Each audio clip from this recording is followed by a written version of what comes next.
In the 1950s, groups of people discovered that the Negro was earning more money than ever before. And more importantly, that the Negro was willing to spend more money on certain items than ever before. And so, finding this to be potentially very lucrative, a mission was set forth to dig into the psychology of the Negro to find out the desires and motivations behind the Negro purchasing decisions. And so all of this was done with the hopes to find the secret keys that, when inserted and properly turned, would unlock the vault and provide open access to the treasures of the Negro spending power. Now, let's find out about these secrets that they discovered. Here we go. Hello, I'm Bob Trout. I've got a story here that I think is big, really big, because it's bound to have a terrific impact on business. I'm talking about a new market, a big new market, millions upon millions of new prospects with $15 billion to spend. That's right, I said $15 billion. That's a lot of money, isn't it? The surprising thing is that it's a fresh market, still full of opportunities. It grew up so fast, got so big in a hurry, that few of us realize its scope. Now, these days, nobody's likely to pass up chances to sell. And yet right here in our own front yard, there's a neglected market. There's money waiting to be spent. To get the story of this market, to be able to tell you the secret of selling the Negro, we did a lot of digging. We talked to leading businessmen, to customers, and to salesmen. We went to Washington, D.C. We set up cameras and other key points around the nation. And out of this all, there emerged a story, the story of a new market.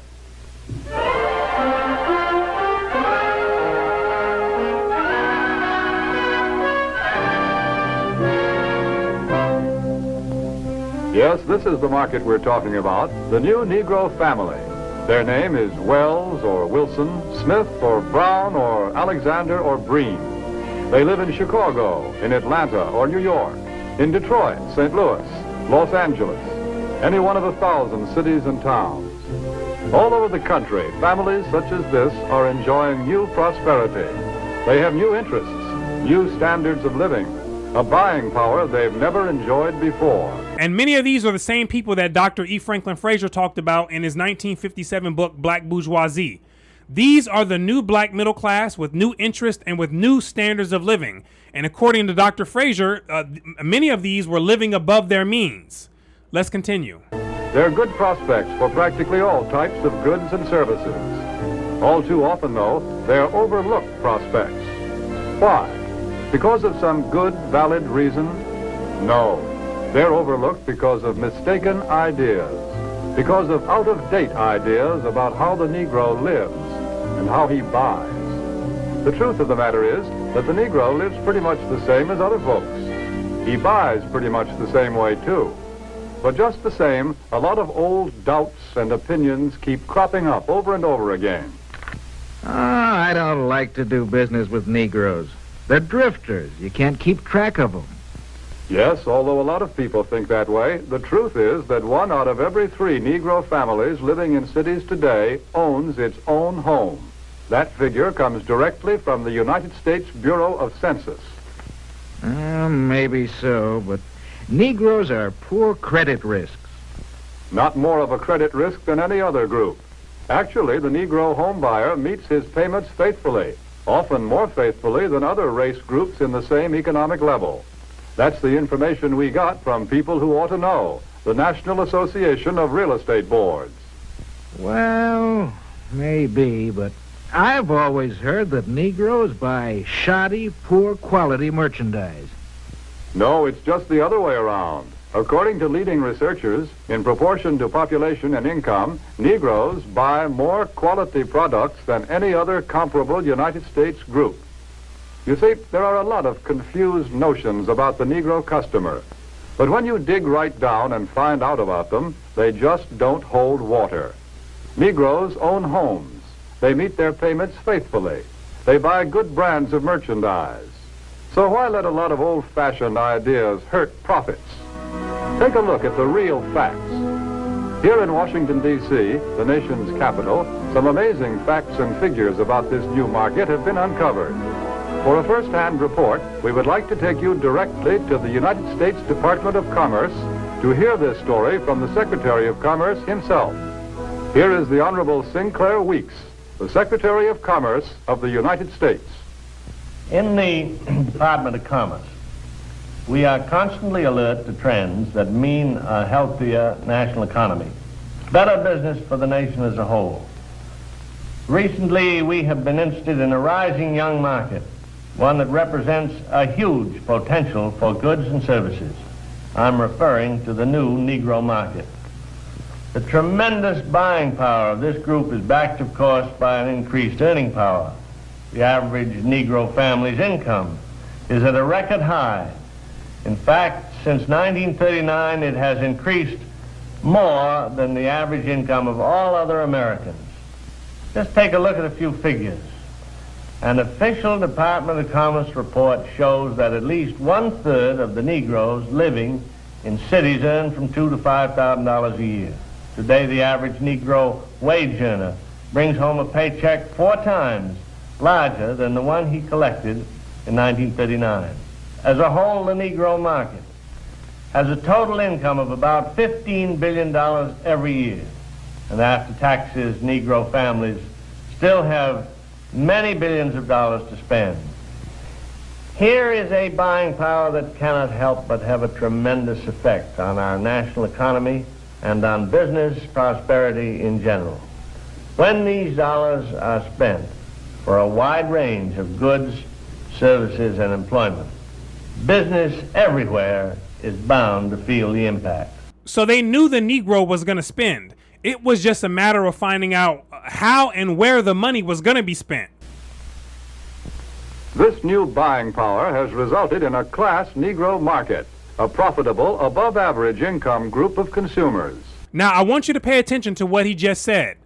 This buying power has resulted in a profitable, above-income group of consumers, not investors or entrepreneurs, who will take that spending power and they'll create products for the market, or they'll take that money and they'll put it into something that's going to yield a return on that money. Not these types of people, but consumers, meaning people who are going to take their money and just buy goods and services.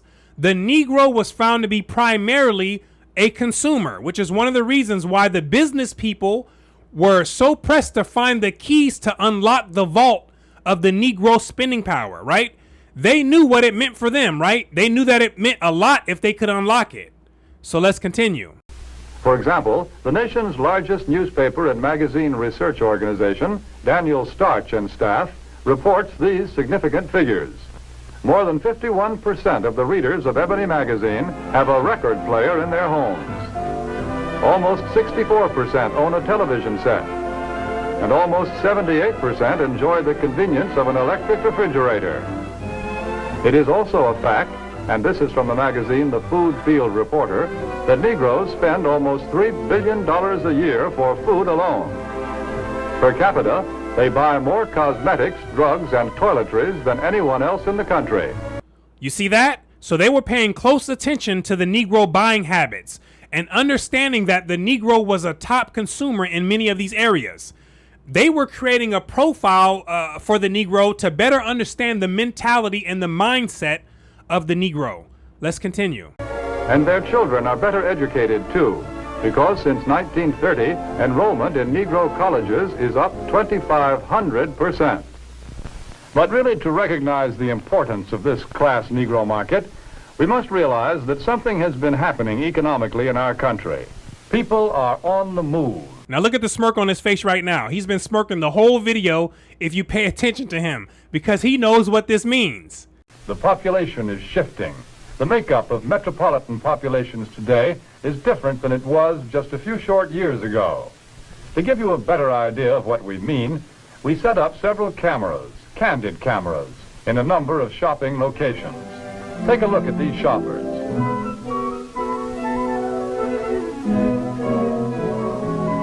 Notice what a large proportion of them are Negroes. What's the reason? It's simply this. Negro families are moving into the cities where there are more job opportunities. Here they find occupations with more prestige and security, jobs that pay more money.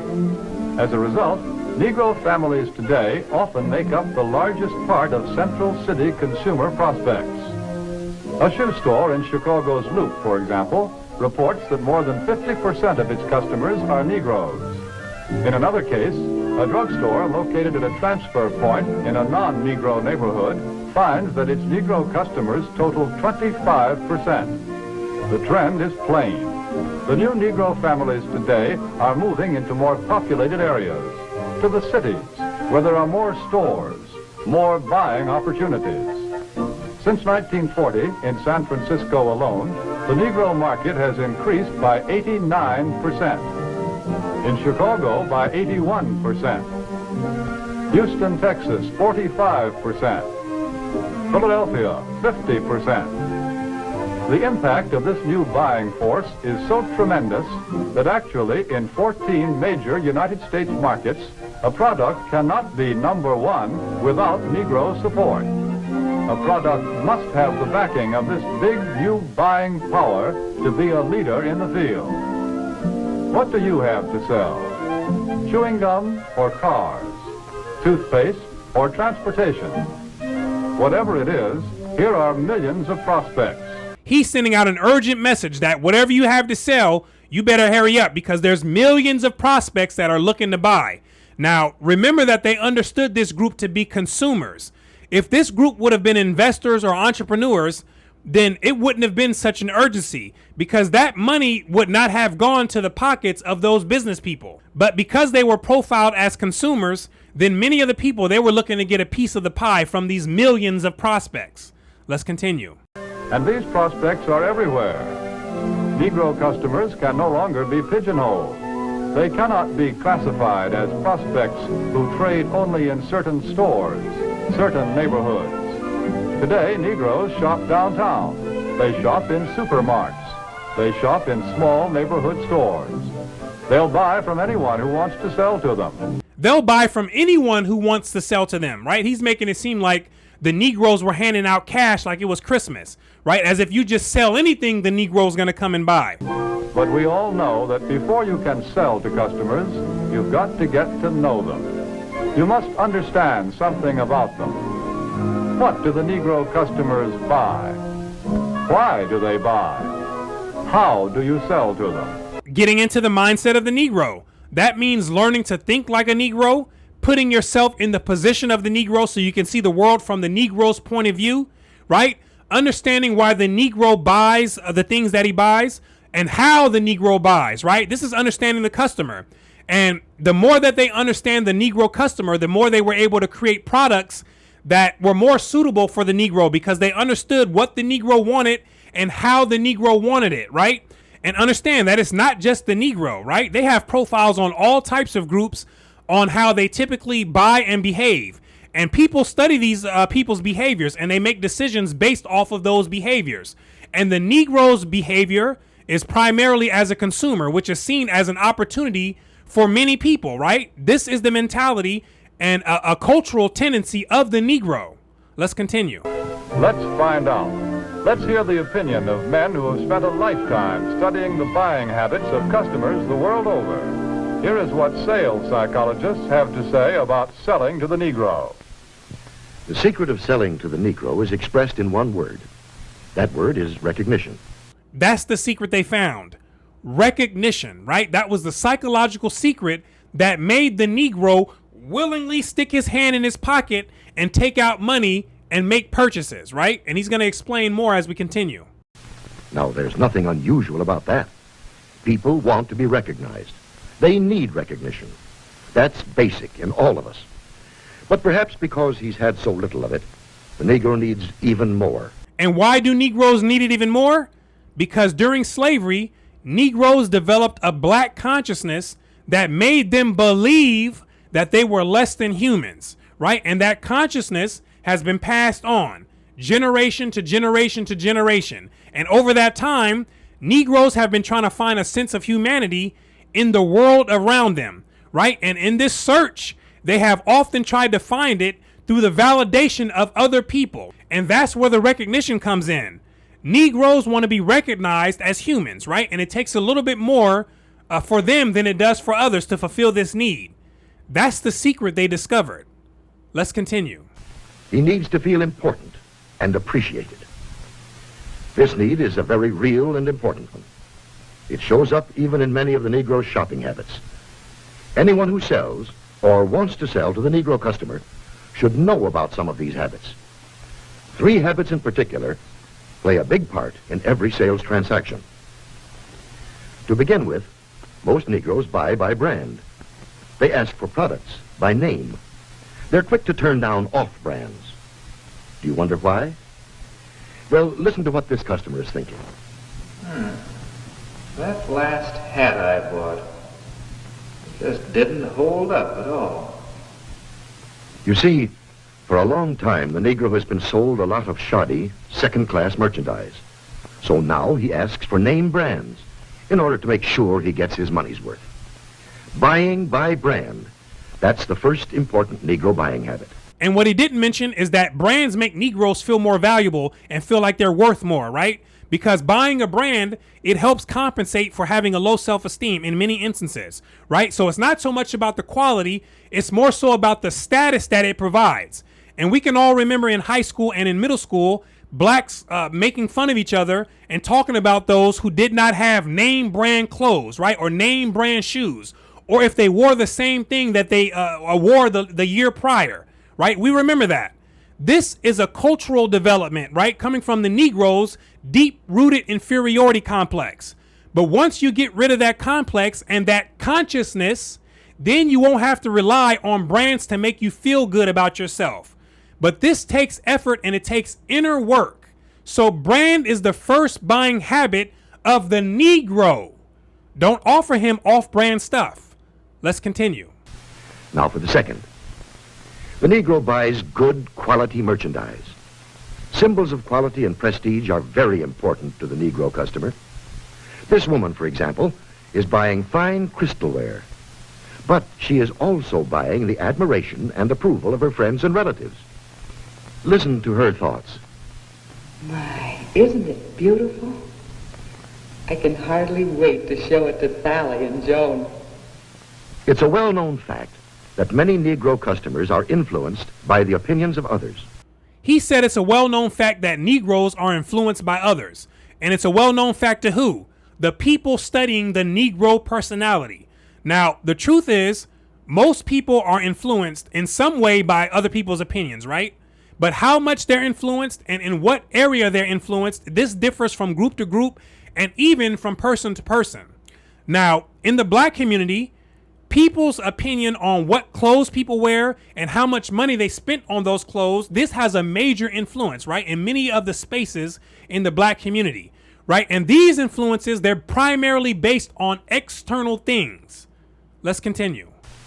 What their friends may think of a certain item often decides whether or not the sale is made. So remember, the Negro buys quality merchandise. That's the second important point. And here's the third thing to remember when selling to a Negro customer. When he specifically asks for one thing, don't try to sell him something else. Don't try to switch him at the point of sale. If you do, he'll probably react something like this. Doesn't he think I've got the money to pay for it? And how many of you have had that same thought? This is going into that secret of needing to be recognized and to be recognized as a person who's capable of buying expensive things, right? This is why some of the blacks end up spending a lot more money on things that are not really necessary. They feel like they have to prove a point, right? This is that inferiority complex or that black consciousness. Let's continue. There's a reason for this reaction. Again, because he's had experience with cheap merchandise, the Negro resents being offered a substitute. Now, that's not the primary reason. We just went over what it was. He wants to be sold on quality, not price. The Negro buys by brand, he buys quality, and he doesn't like to be switched at point of sale. These are the keys to selling the Negro customer. These are the keys to selling the Negro. Now, what's the purpose of keys? They lock and they unlock things. The Negro's buying power was locked, so they had to figure out the psychology on how to unlock that buying power. And in their search, they discovered 3 keys to sell the Negro. And when you put those 3 keys in the lock, it opens up the vast treasures of the Negro's consumer habits. Let's continue. Another point. The Negro family does things together, as a group. The family works as a unit. It lives as a unit, and it buys as a unit. When you sell to one member, you many times sell to all. It's also true that many places of entertainment are still closed to the Negro.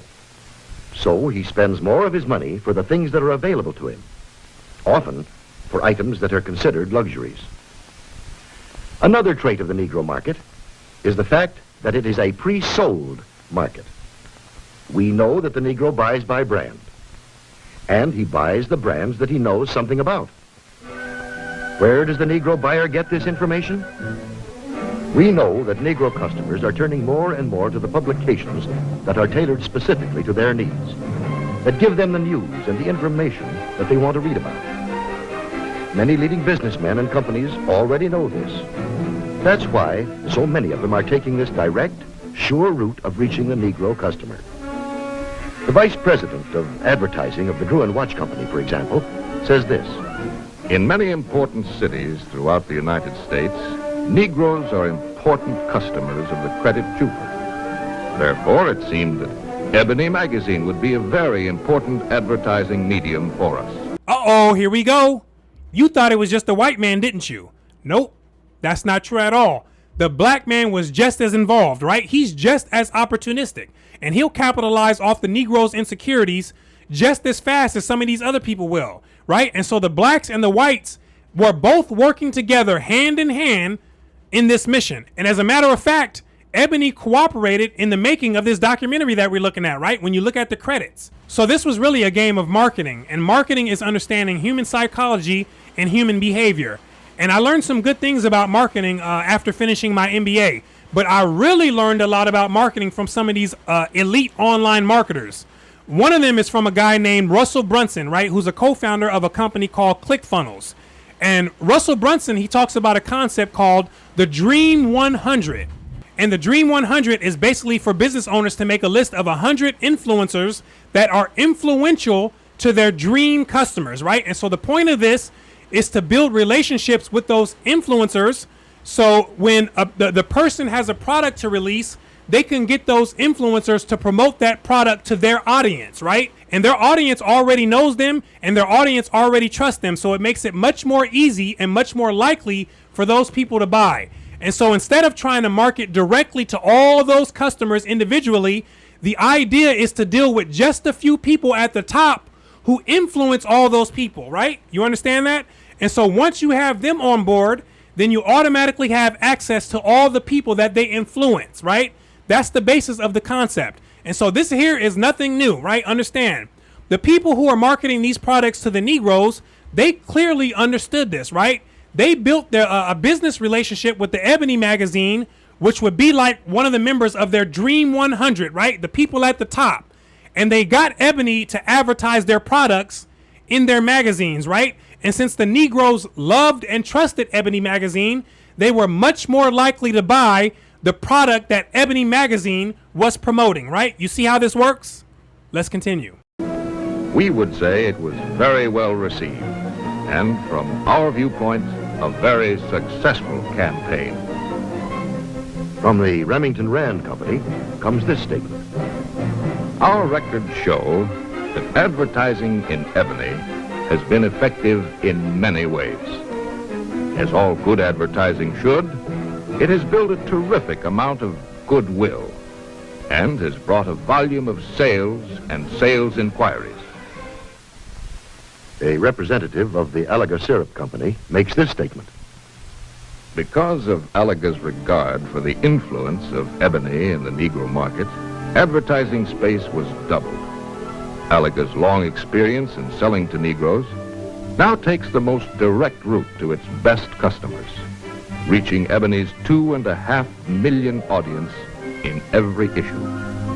And here are the statements of still other business leaders. Yes, many business leaders are discovering the most direct and most efficient way of reaching the new Negro market. Look here at the results of the same advertisement in two different publications, Ebony and another general magazine. you can see that proportionately more men and women read the ad in Ebony than the one in the other magazine. And they did a better job of remembering it, too. A greater percentage of readers noted, associated, and remembered the ad in Ebony.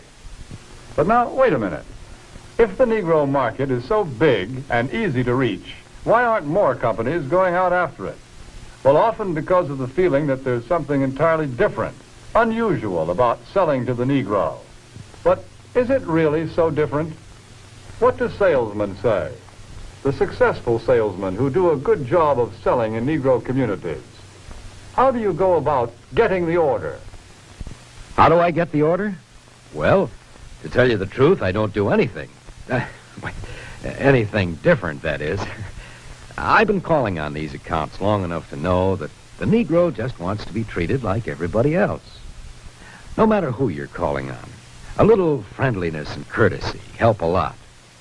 Naturally, anybody resents being patronized or talked down to. So I usually call a man Mr. Brown, Mr. Smith, or Mr. whatever his name is, until he tells me to call him by his first name. And of course, I always stick to business. I stay away from talk about race or religion or politics. That goes for talk about Negro celebrities, too. You know, this business about what good prize fighters and singers the Negroes are. Who cares? When a guy's in business, no matter what color his skin is, he's interested in making a living, in making money. That's uppermost in his mind. I guess maybe what I'm saying is that I try to help any way I can, sometimes with displays or ad materials, or an idea once in a while. The important thing is that if it helps push sales for the dealer, it helps push them for me, too. Handle the Negro account just like any of your others. Don't patronize. Stick to business. Get interested in the account. Pitch in and help any way you can. Sounds like pretty good sales advice. That's the secret of selling the Negro. Well, how about it? What do you think of this new market? It can open new outlets for you and for everybody who sells goods or services. It's still possible to get in on the ground floor when this market is just beginning to grow and to expand. The facts and the figures that we see here are just a small sample of what they promise to be next year and the years after that. Yes, here are men and women with money to spend, and they spend it for exactly the same things as you and I and everyone else. They buy almost every type of product and service that you have to offer, and they can be reached like everyone else through publications that appeal to their interests and desires, that deliver the kind of loyal readership that can be proved both in surveys and in down-to-earth sales. Here is a ready-made market waiting to be asked to buy.